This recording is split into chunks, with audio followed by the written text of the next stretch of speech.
Hello everybody. Today we will discuss class 12th economics. Chapter name is Indian economy on the eve of independence. बेटा ये जो आपकी book है Indian economic development, इसमें chapter है Indian economy on the eve of independence, हम वो discuss कर रहे हैं। तो चलो ये शुरू करते हैं।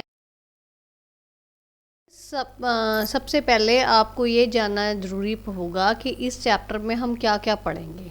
इस चैप्टर में हमने colonial exploitation of the Indian economy under the British rule करना है, features of Indian economy on the eve of independence करना है, agricultural sector on the eve of independence, industrial sector on the eve of independence, foreign trade under the British rule, demographic profile under the British rule, occupational structure on the eve of independence and infrastructure on the eve of independence। हम ये सारी चीज़ें जो मैंने आपको बताई हैं ये सारी हम डिटेल में इस चैप्टर में डिस्कस करेंगे। तो चलो सबसे पहले अभी हम शुरू करते हैं। पहली चीज़ colonial exploitation in the Indian economy. ठीक है, सबसे पहले हम ये डिस्कस करेंगे कि कैसे कैसे ब्रिटिश रूल में इंडियन इकॉनमी कॉलोनियल एक्सप्लॉयटेशन कैसे हुई और वो क्या होती है, कॉलोनियल एक्सप्लॉयटेशन का मतलब क्या है, हम वो सारे डिटेल में भी हम डिस्कस करते हैं। ठीक है, अब colonial exploitation what it is, होता क्या है। Basically, it implies targeted exploitation of all sectors of the economy by the British rule in India। Colonial exploitation क्या होती है, एक किसी पर्पस से, टारगेटेड मीन्स एक किसी पर्पस से इकोनॉमी को एक्सप्लॉइट किया जाए। उसके जितने सेक्टर्स हैं, मेन 3 सेक्टर्स होते हैं, primary sector, secondary sector and tertiary sector. ये तीनों सेक्टर्स की जो प्रॉपर पूरी एक्सप्लॉयटेशन की जा गई है एक टारगेट के साथ जो ब्रिटिशर्स ने किया था जितनी देर उन्होंने इंडिया में रूल किया, वो उसको कहते हैं हम कॉलोनियल एक्सप्लॉयटेशन। ठीक है, तो जितनी देर एक्सप्लॉयटेशन हुई है इंडिया की, ब्रिटिशर्स जितनी देर रूल करके गए हैं इंडिया में, उतनी देर उस पीरियड को हम कहते हैं एक्सप्लॉयटेशन ऑफ इंडियन रिसोर्सेज।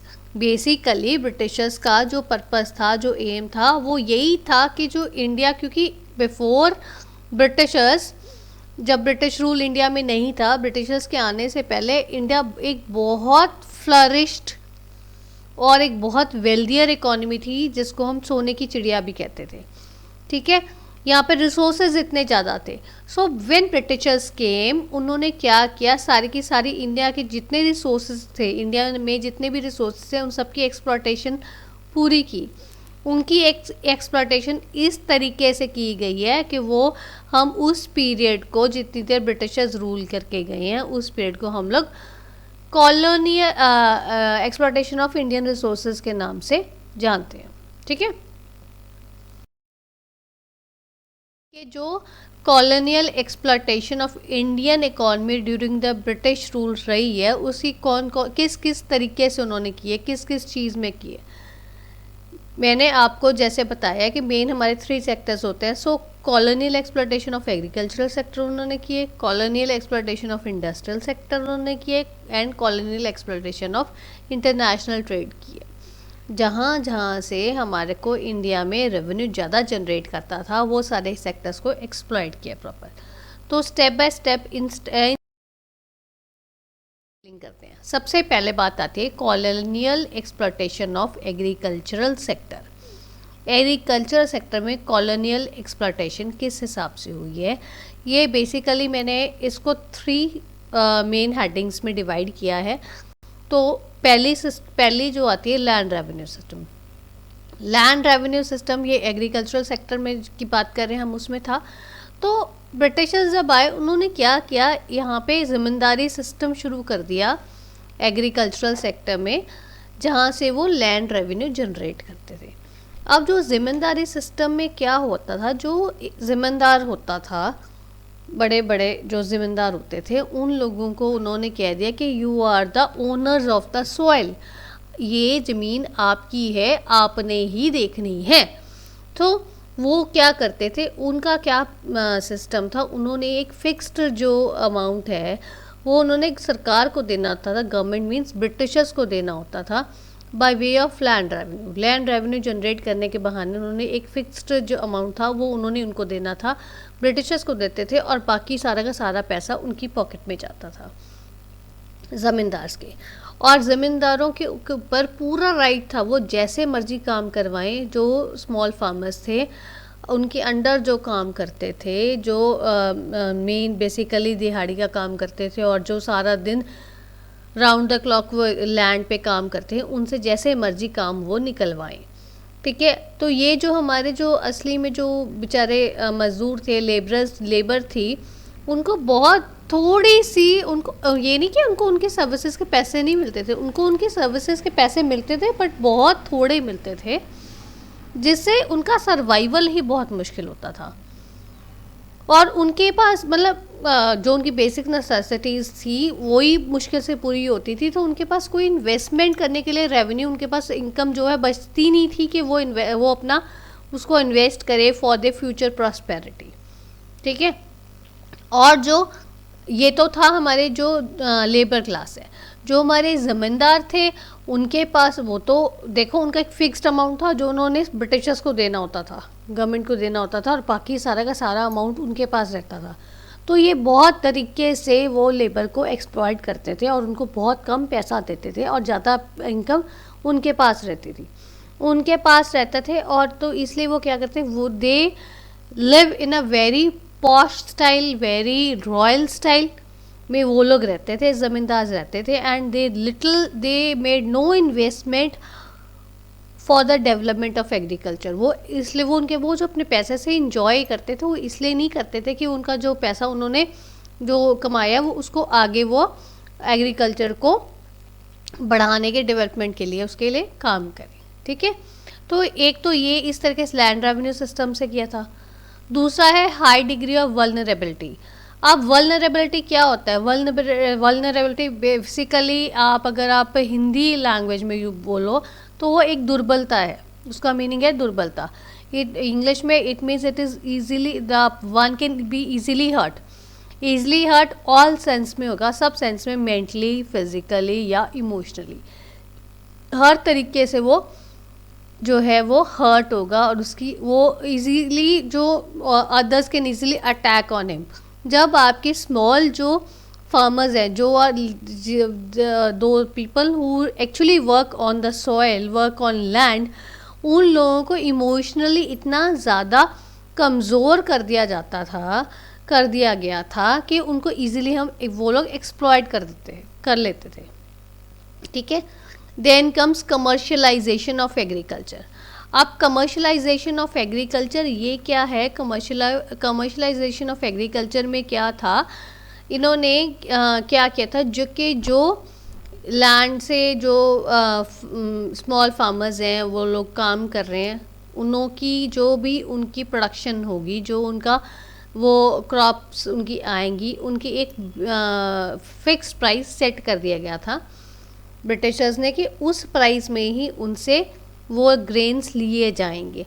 तो वो ग्रेन जो वो मिनिमम प्राइस फिक्स, जो मैक्सिमम प्राइस फिक्स करते थे, वो प्राइसेस सिर्फ उनकी जो है फार्मर्स की डेली नीड्स ही मुश्किल से पूरी होती थी, उनके survival he, sustenance of life he possible बड़ी मुश्किल से होती थी। सो वो लोग क्या करते थे, वो उस फिक्स रेट पे वो लोग जो है एग्रीकल्चर फूड ग्रेन सारे खरीदते थे और फिर वो सारे के सारे कहाँ होते थे, वो सारे के सारे हम यहाँ से इंडिया से एक्सपोर्ट होते थे। कहाँ एक्सपोर्ट होते थे? वो ब्रिटेन में एक्सपोर्ट होते थे। ठीक है, तो these are the ways in which the agriculture sector was colonially exploited by the Britishers during the British rule. ठीक है, अब हमारा colonial exploitation of industrial sector. अब उन्होंने इंडस्ट्रीज़ को भी बहुत एक्सप्लॉइट किया। इंडस्ट्रीज़ को कैसे एक्सप्लॉइट किया? देखो, इंडिया में before British rule Indian handicrafts were world wide famous. पूरे वर्ल्ड में इंडिया के हैंडीक्राफ्ट जो थे वो वर्ल्ड वाइड फेमस थे।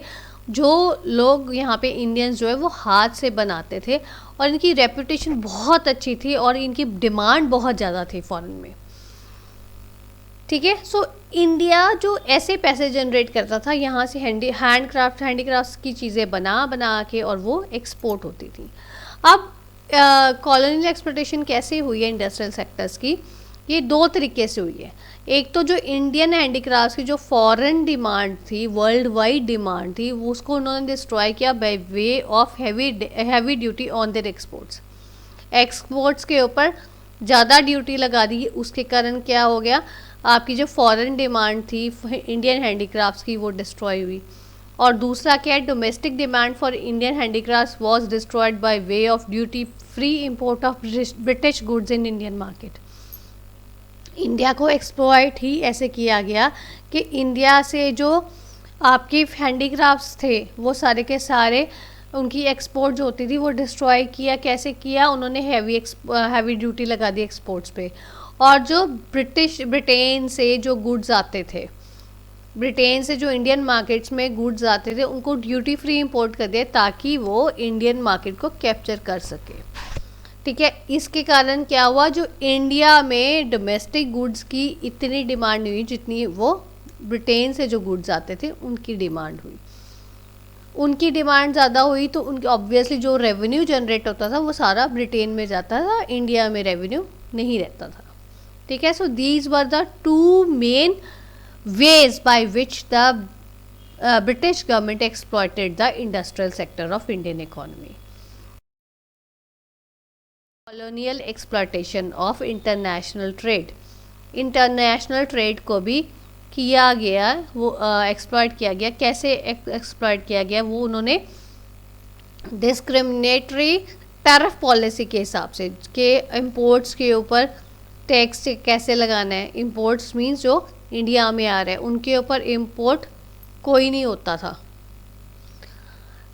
ड्यूटी फ्री होता था, इंपोर्ट नहीं होता था। इसी कारण हमारे पास फॉरेन गुड्स ज़्यादा इंडिया में यूज़ होने लगे। अब ये कैसे एक्सप्लॉयटेशन की है वो देखते हैं। Duty free export of Indian raw materials to fulfil the industrial needs in Britain.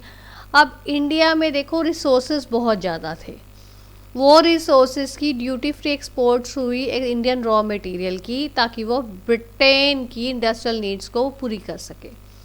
ठीक है, और ड्यूटी फ्री इंपोर्ट हुई ब्रिटिश गुड्स की, जो ब्रिटेन से गुड्स आते थे उनकी ड्यूटी फ्री इंपोर्ट हुई ताकि वो इन ब्रिटिश गुड्स की इंडियन मार्केट को बढ़ा सकें, इंडियन मार्केट में को कैप्चर कर सके। लोग ब्रिटेन के गुड्स ज़्यादा यूज़ करें, इंडिया में इंडियन मेड गुड्स ना यूज़ करें।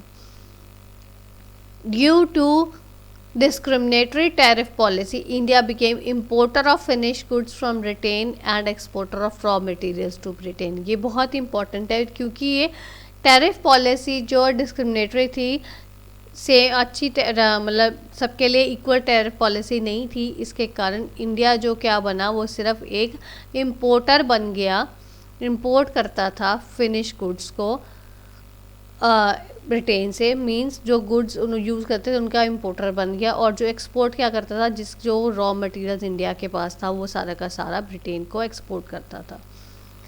ड्यू टू दिस पॉलिसी, ये बहुत इंपॉर्टेंट है, आपने अगर एग्जाम में फुल फ्लेज क्वेश्चन आता है तो ये ज़रूर लिखना है कि India became importer of finish goods from Britain and exporter of raw materials to Britain. ठीक है, ये देखो अभी मैंने आपको तीनों कॉलोनियल एक्सप्लोटेशन करवाई है, एग्रीकल्चरल सेक्टर की, इंडस्ट्रियल सेक्टर की और आपकी इंटरनेशनल ट्रेड की।